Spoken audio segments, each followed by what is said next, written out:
खामगाव येथील स्टेट बँकेच्या मुख्य शाखेमध्ये शॉर्ट सर्किटमुळे आग लागल्याची घटना आज रात्री 9:30 वाजताच्या दरम्यान घडली।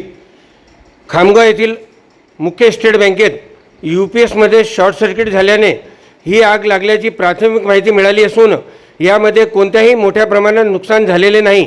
दरम्यान खामगाव नगरपालिकेच्या अग्निशमन दलाने त्वरित घटनास्थळी दाखल होऊन घटनास्थळी पाहणी केली, मात्र त्यापूर्वीच आग विझवण्यामध्ये शर्थीचे प्रयत्न पूर्ण झाले होते।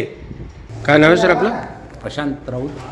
काय झालं होतं नेमकं स्टेट बँकेमध्ये? सर मी आता जेवण करून वरती गेलो हात म्हणजे पाणी वगैरे पिण्यासाठी, आणि वरतून येतानाच हॉर्न वाजला, म्हणजे असं सायरन वाजला। तोपर्यंत मला चेक करण्यासाठी म्हटलं याच्यात चेक करायला जाऊ म्हटलं, कशामुळे कुठं लागली काय ती दिसते त्यामध्ये, ते आपल्या सिस्टममध्ये, तर ती कुठल्या ठिकाणी आग लागली म्हणून तर ते बघतो तर तिकडे समोरच आग दिसली मला।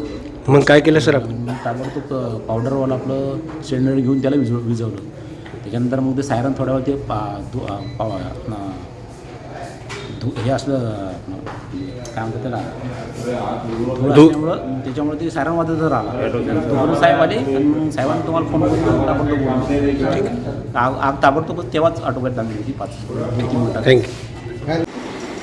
स्टेट बँकेत आग लागल्याची माहिती मिळाल्यानंतर भाजपाचे नगरसेवक प्रशांत नायसे तसेच खामगाव नगरपालिकेचे अग्निशमन दल व खामगाव शहर पोलीस स्टेशनचे अधिकारी व कर्मचारी घटनास्थळी त्वरित दाखल झाले होते।